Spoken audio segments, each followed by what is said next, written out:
Ibu Reni Nurliani selaku moderator, dan yang kami hormati Ibu Wiwik selaku instruktur, dan tak lupa kepada seluruh peserta yang hadir yang saya ucapkan terima kasih. Puji dan syukur marilah senantiasa kita panjatkan atas kehadirat Allah Subhanahu wa Ta'ala. Karena atas karunia dan nikmatnya kita bisa berkumpul dalam room Zoom dalam keadaan sehat walafiat.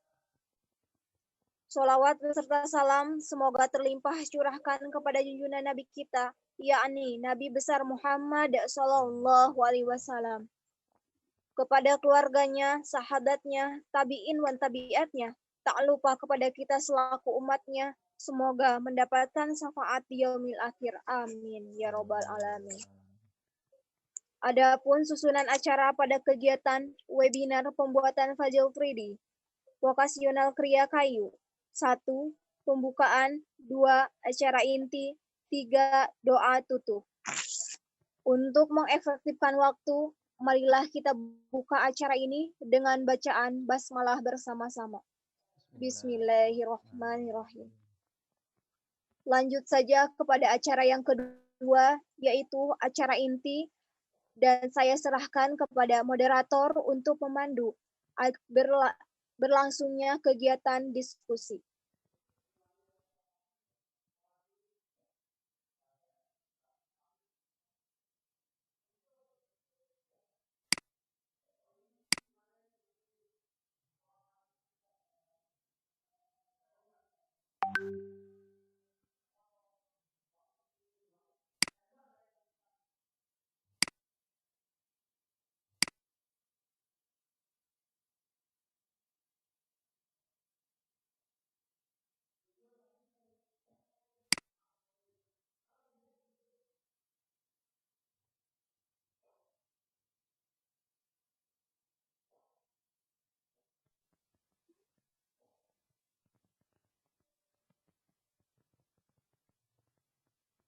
Oke, bentar.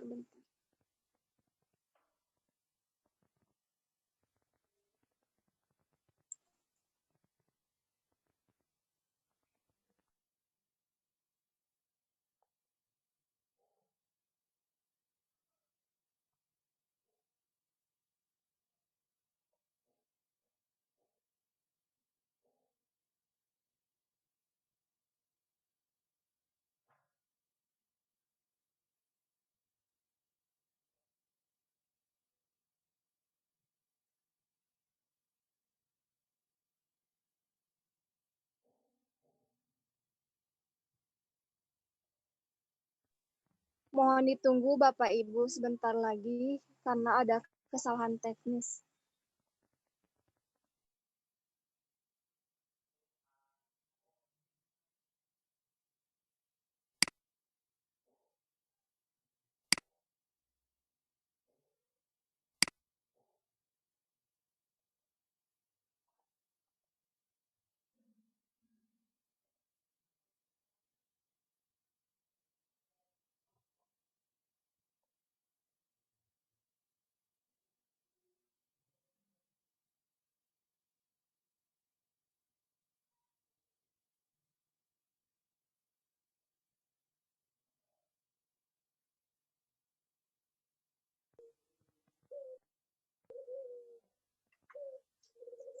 Baik, terima kasih kepada host. Mohon maaf ya tadi ada kendala. Assalamualaikum warahmatullahi wabarakatuh. Waalaikumsalam. Waalaikumsalam warahmatullahi wabarakatuh. Hormati, sebagaimana telah disebutkan oleh host pada sore kali ini dengan tema pembuatan Fajil 3D atau vokasional Kriya Kayu. Untuk itu, kita membutuhkan informasi untuk menyamakan persepsi, dan itulah yang kita harapkan dari webinar ini.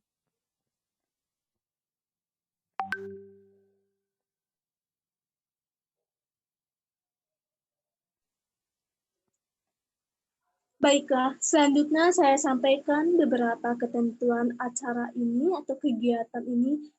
Yang pertama, penyampaian materi. Yang kedua, selama pembicara memaparkan materinya, peserta harus dengan baik. Yang ketiga, sesi tanya jawab akan dibuka setelah pembicara menyampaikan materinya. Selanjutnya, kami persilahkan kepada pembicara Bapak Febri Syarif Hidayat untuk menyampaikan materinya. Terima kasih buat Ibu Reni dan Ibu Rena.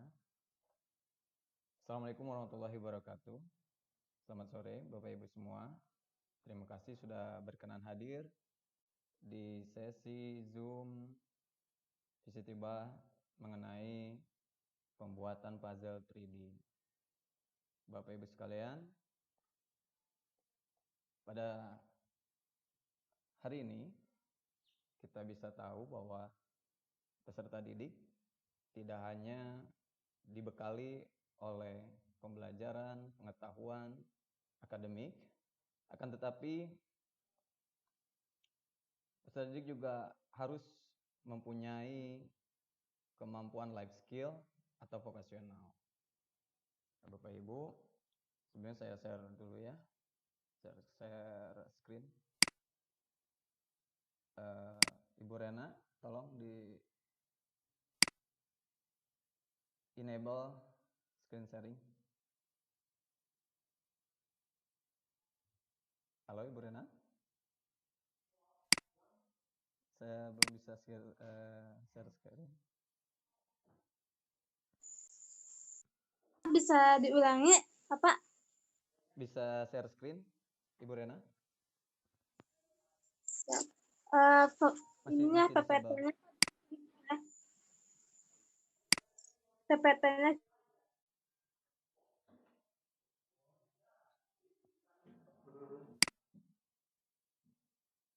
Sudah.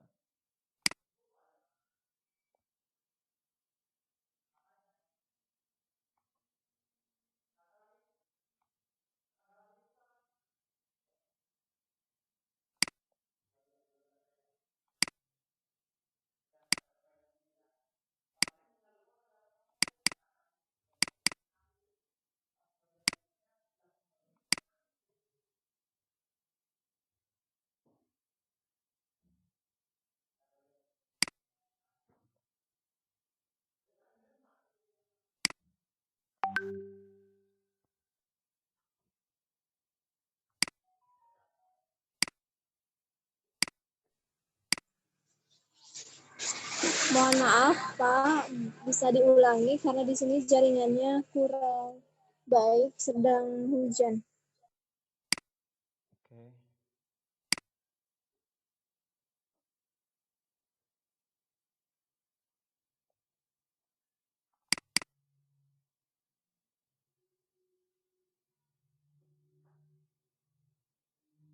Sudah ada, Ibu? Udah, Pak, udah ada.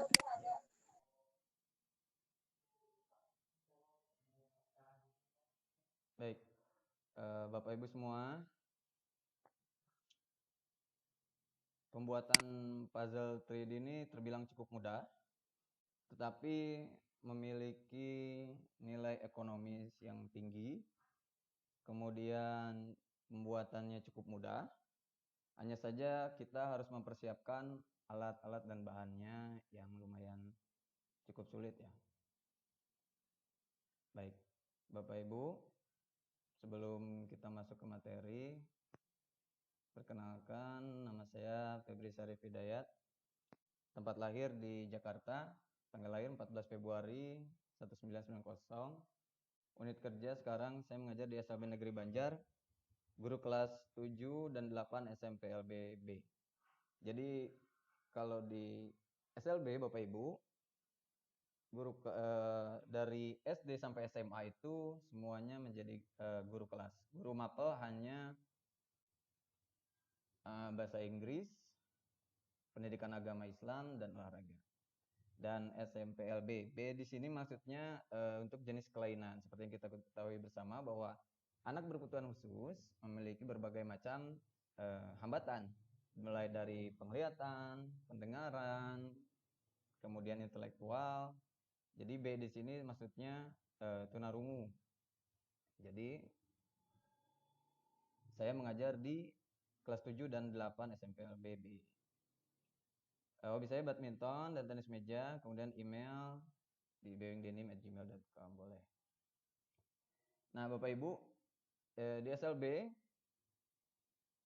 sekolah khusus itu selain diberikan akademik, mereka juga ketika sudah SMP dan SMA diberikan keterampilan pilihan. Banyak macam-macam keterampilan pilihan yang diberikan di sekolah luar biasa.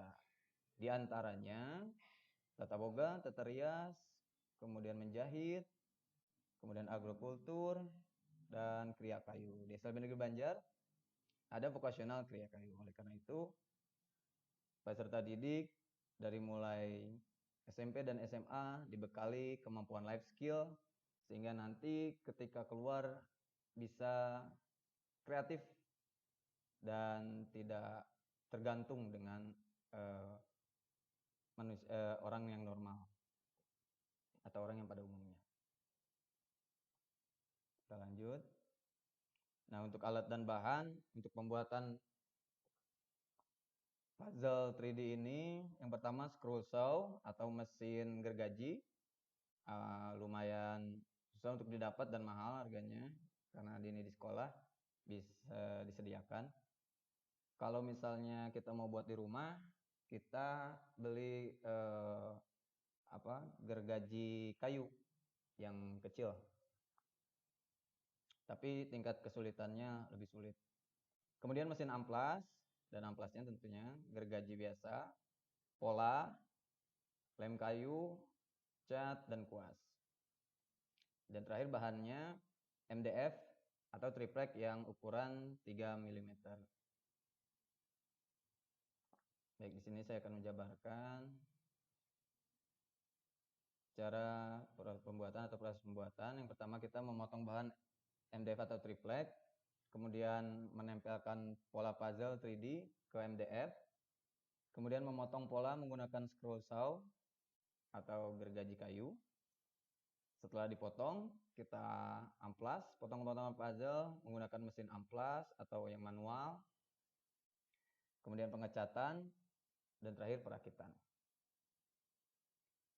Baik, untuk lebih jelasnya Bapak Ibu, saya akan putar video prosesnya.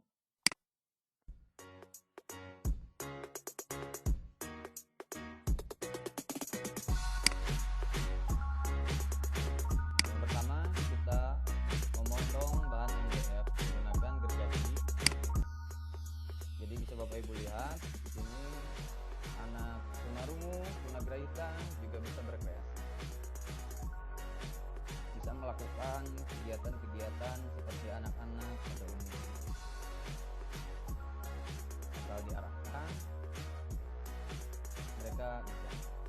Yang kedua, menempel pola. Kita bisa mendapatkan pola ini di internet atau kita bikin sendiri sesuai dengan kreativitas Bapak Ibu. Ini proses mengelem menggunakan cat kayu. Pola yang sudah di-print dilem kepada MDF atau triplek.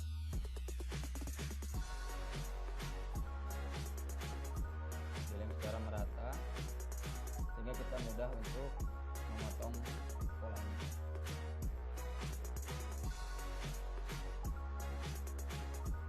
Yang Bapak Ibu lihat sekarang itu merupakan anak tunagrahita memiliki hambatan dalam intelektual, baik dalam membaca ataupun berhitung. Jadi tidak menutup kemungkinan ya Bapak Ibu, anak-anak berkebutuhan khusus ini setelah keluar dari sekolah mereka bisa kerja, minimal mereka tidak menyusahkan keluarga mereka.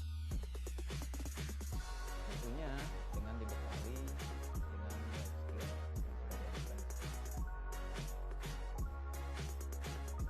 mungkin kelihatannya normal ya Bapak Ibu, tapi ketika Bapak Ibu tanya alamat rumahnya di mana, mereka pasti akan bingung. Nah, yang ketiga Bapak Ibu sudah menempelkan pola, memotong pola. Bisa dilihat Bapak Ibu itu skill kristalnya. memotong pola ini bisa meningkatkan akurasi anak, motorik halus anak, dan tingkat konsentrasi anak, sehingga ketika nanti anak belajar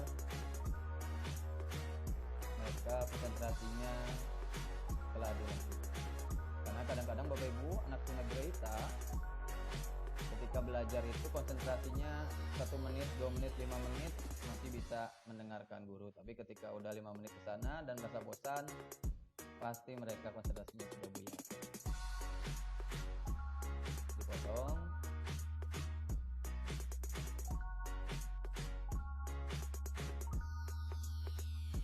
Dipotong Bapak Ibu, kemudian diamplas, mengamplas. Mengamplasnya bisa dengan manual, secara manual.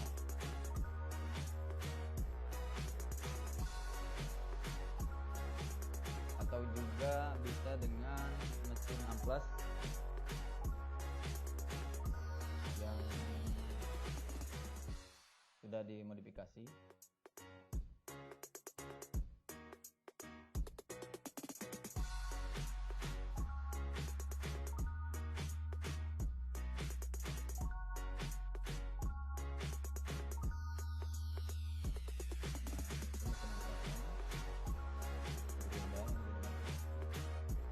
Bapak Ibu jangan salah, anak berkebutuhan khusus juga telaten,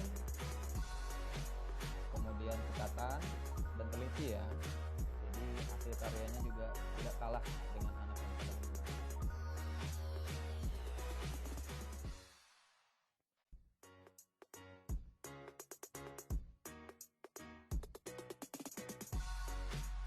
Sudah diamplas, kita masuk ke proses pengecatan. Pengecatan biasanya kita cari warna cat yang menarik,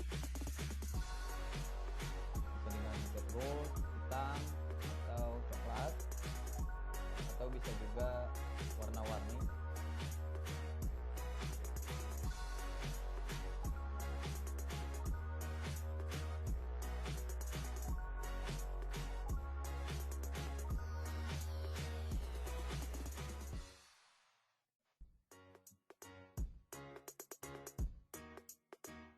Hasil pengecatan dibiarkan dulu sampai cat mengering.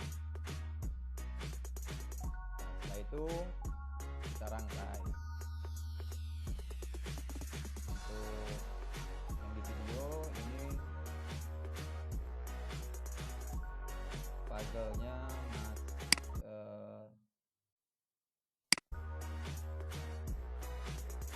cukup rumit ya, lumayan rumit, sehingga kalau kita jual itu bisa melatih ketangkasan anak dan motorik halus anak. Biasanya anak-anak di usia dini atau anak PAUD atau anak SD.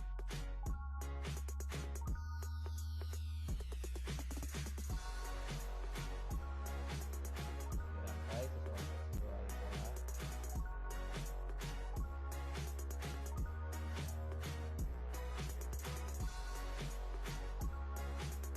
Sudah.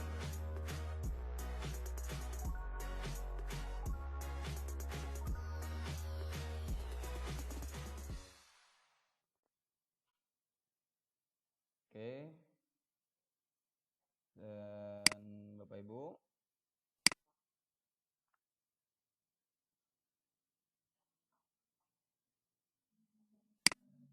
alhamdulillah di Kria Kayu SLB Negeri Banjar meraih lomba keterampilan siswa nasional. Jadi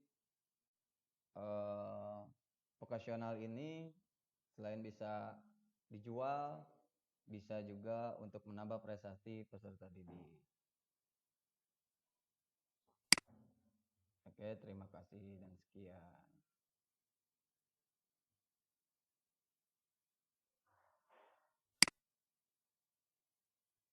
Mungkin begitu aja, Bapak Ibu, pemaparan dari saya. Bila ada yang boleh mau ditanyakan, saya persilahkan. Saya kembalikan lagi kepada moderator. Terima kasih Bapak Febri Syarif Hidayat atas paparan begitu menarik, Pak. Tidak hanya teori saja, namun diselipkan dengan video gitu. Jadi kita melihat bagaimana sih bentuknya mesin amplas, yang belum tahu ya, contohnya. Begitu menarik ya. Dengan tema pembuatan puzzle 3D ini, dapat disimpulkan bahwa tadi itu ada kita mengetahui dari alat dan bahan dan proses pembuatan. Saya sangat mengapresiasikan dengan anak-anak SLB ya, sekolah luar biasa ini mempunyai keterbatasan, namun dengan keterbatasan mereka tidak menutup kemungkinan mereka tidak berkarya ataupun tidak mempunyai keterampilan. Saya juga yang normal itu belum tentu bisa membuat puzzle ini. Mungkin ini atas bimbingan dari Bapak Febri Syarif Hidayat sendiri ya, yang luar biasa. Kini tiba saatnya kita masuk pada sesi tanya jawab dengan ketentuan sebagai berikut. Yang pertama, peserta yang ingin bertanya dipersilahkan menyebutkan identitasnya terlebih dahulu. Yang kedua, untuk selanjutnya langsung saja kita mulai sesi diskusi ini. Saya persilahkan kepada hadirin atau peserta yang ingin dipertanyakan yang sudah tadi dipaparkan oleh pemateri kita.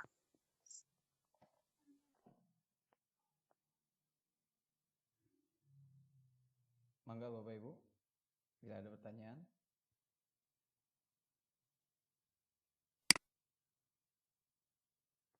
Mungkin dari peserta sedang menyiapkan pertanyaan, jadi terlebih dahulu dari saya ada pertanyaan. Ya Pak Febri. Yep.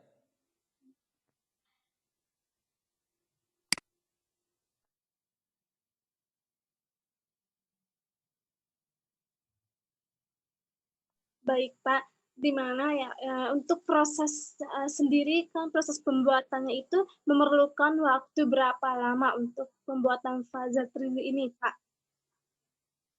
Baik, langsung dijawab ini Bu. Untuk proses pembuatan memakan waktu sekitar 3,5 jam Bapak Ibu. Tapi bila sudah ahli ya, bisa sampai 2 jam. Gitu. Dimulai dari kita mempersiapkan polanya, kemudian kita gunting, kita tempelkan, dan kita rangkai. Yang paling lama itu di proses memotong potongan puzzle dan proses pengecatan. Karena kita harus menunggu catnya kering dulu. Ya, sekitar 3 jaman, Bu.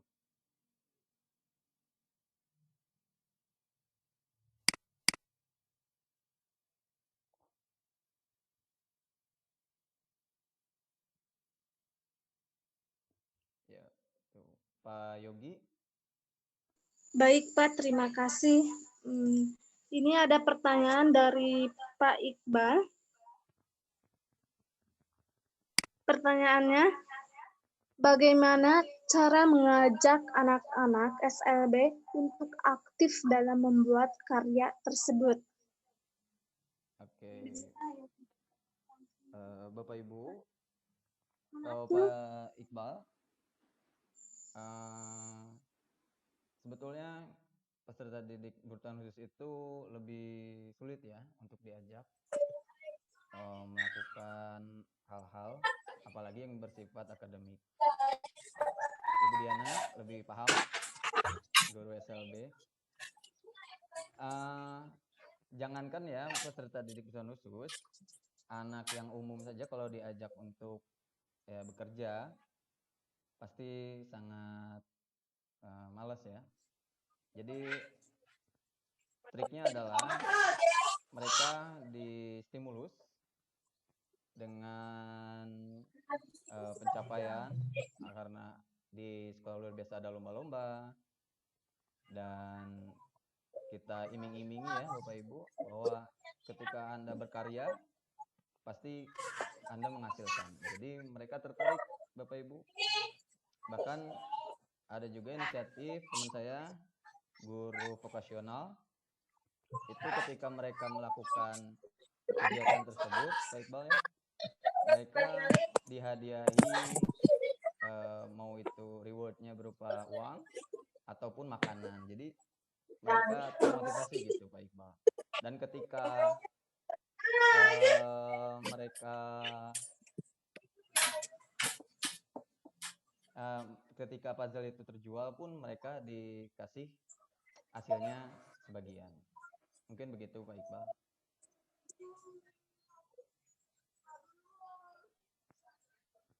Maka Ibu Reni.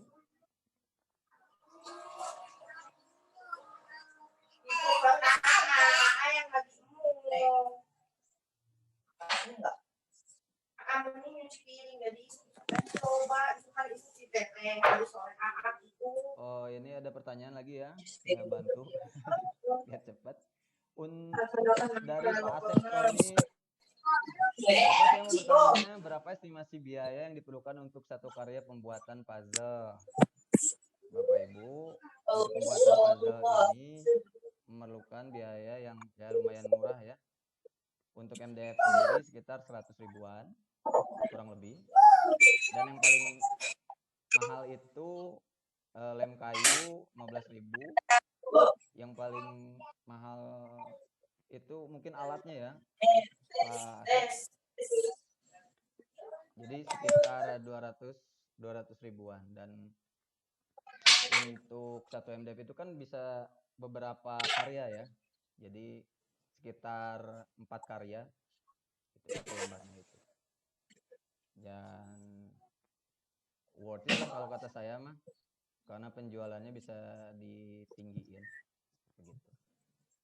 Dinas Pendidikan juga sering melakukan kegiatan-kegiatan kayak roomshow gitu ya, gebiar anak SLB. Jadi kita bisa mempromosikan hasil karya anak-anak. Begitu mungkin.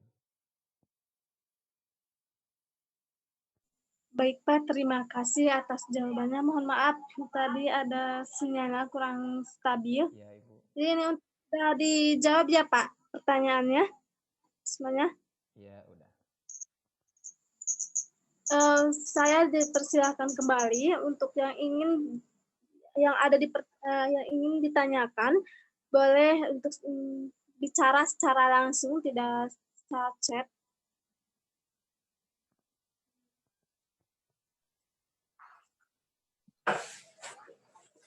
Oke Bapak Ibu, ada lagi pertanyaan mungkin?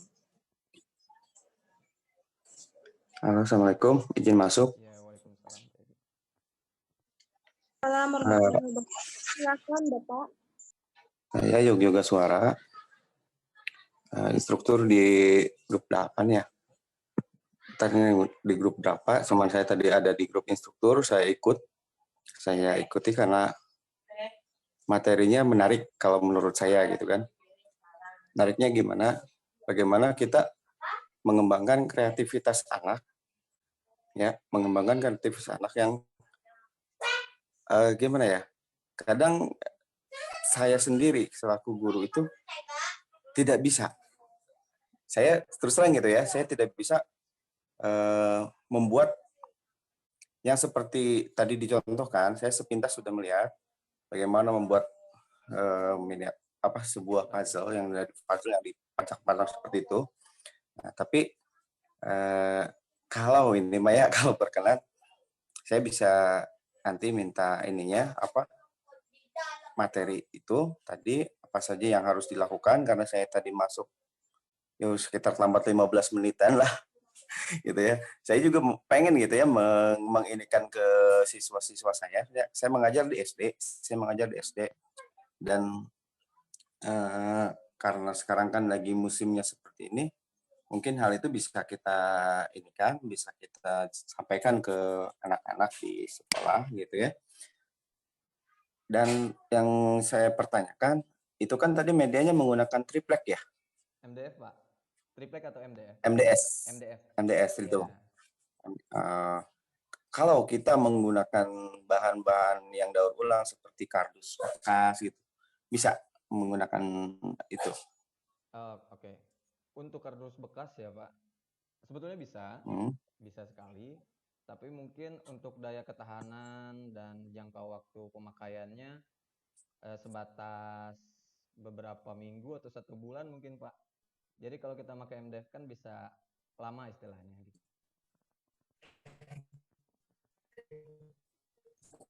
Kalau misalnya masih Bapak tertarik, ada Bisa bertahan.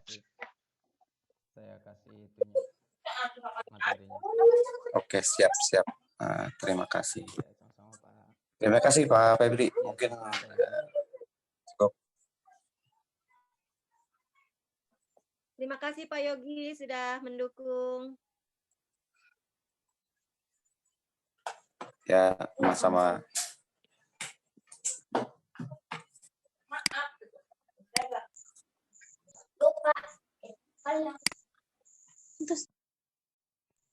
Baik, terima kasih kepada yang sudah bertanya. Untuk selanjutnya saya dipersilakan kembali untuk peserta yang ada pertanyaan.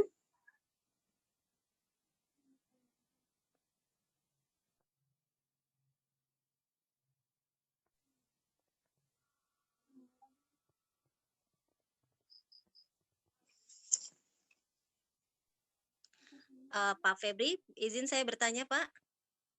Ya Ibu. Silakan.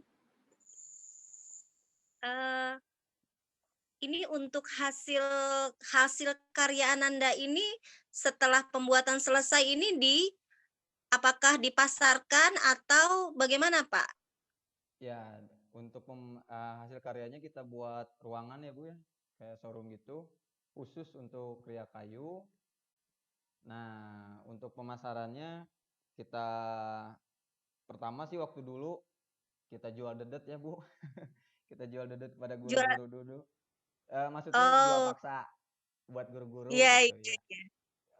Jadi kriya kayu ini nggak hanya model puzzle aja. Dulu kita mulai dari yang kecil-kecil dulu Bu, kayak gantungan kunci, kemudian gantungan baju, kemudian banyak lagi.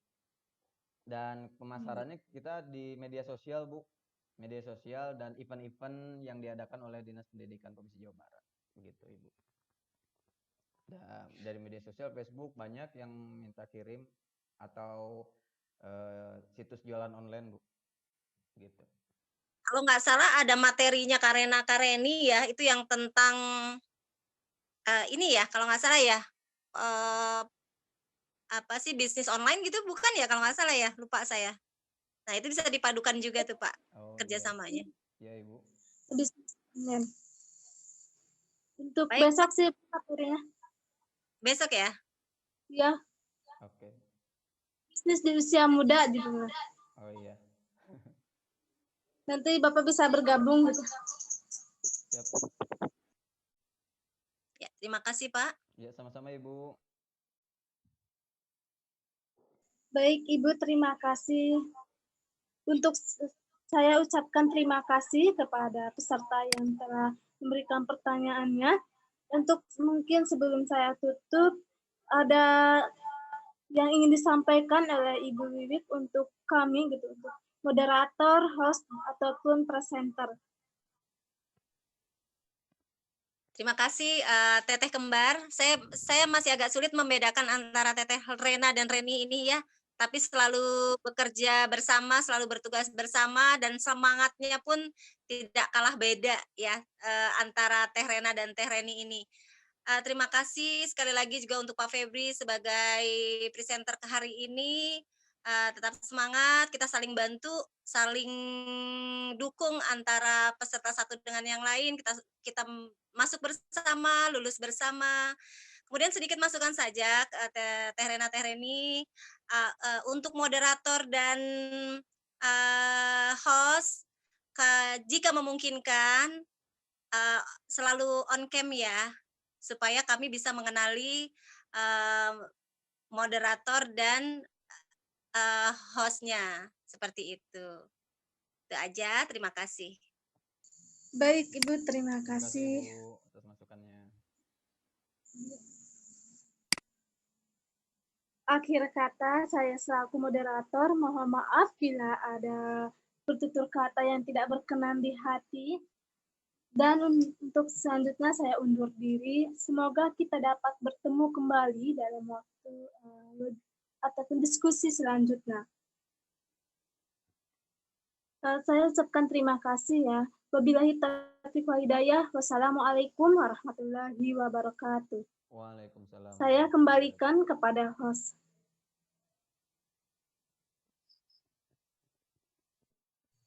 Baik, terima kasih moderator dan narasumber serta peserta yang telah hadir atau berpartisipasi dalam webinar sore hari ini.